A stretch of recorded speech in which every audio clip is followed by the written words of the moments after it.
Youtubers, avui tenim una convidada nova. La convidada d'avui és una profe que ha estat fent pràctiques a la nostra classe i la setmana que ve ja se'n va. Bon dia. Ella és l'Anna. Abans ens ho va presentar un llibre. I quin llibre és? És el llibre de Marino. Vale. De què tracta aquest llibre?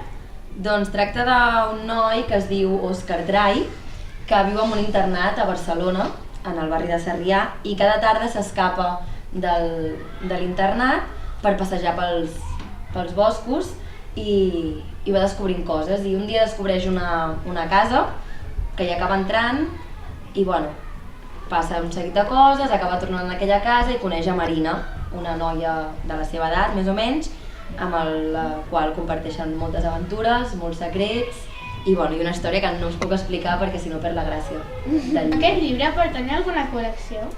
No, aquest és sol, és només Marina, però aquest autor sí que té més llibres, que té alguna col·lecció, diguéssim.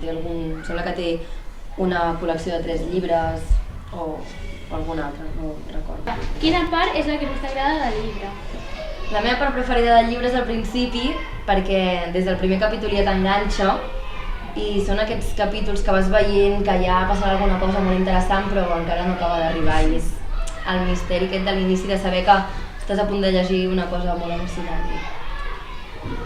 Això, els primers capítols, com la manera en com t'enganxa. Amb quina edat el vas llegir?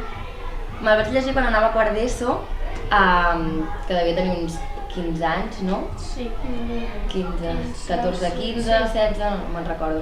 Però sí, va ser amb aquesta edat. I ara de fet me l'estic tornant a llegir, perquè quan el vaig triar vaig dir, doncs tinc ganes de tornar-me'l a llegir.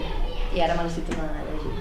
Així que no hi ha una edat, realment, per aquest llibre. Ho van recomanar o te'l vas trobar i ja et van veure?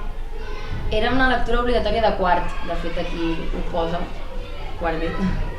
I era una lectura obligatòria d'aquestes que tens durant el curs de l'institut i al principi doncs el vaig agafar sense saber de què anava i una mica doncs això, era l'obligació, però després em vaig trobar amb un llibre superxulo que em va encantar, em va enganxar i em va agradar moltíssim. O sigui que potser si no m'haguessin obligat a llegir-lo no l'hagués llegit i agraeixo realment que fos una de les lectures obligatòries. Quin és l'autor o autora del llibre?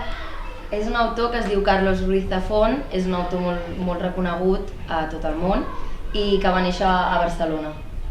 I ha escrit moltes més obres, una per exemple la més famosa crec que es diu La sombra del viento i ha estat traduït a moltes llengües perquè és molt reconegut. I aquest és l'autor. Fins aquí el vídeo d'avui. Moltes gràcies per haver vingut i col·laborat amb el canal de Booktubers. Moltes gràcies a vosaltres, noies.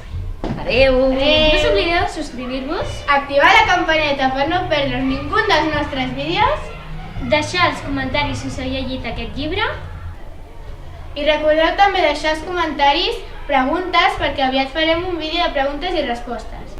i doneu-li like. Adeu! Adeu!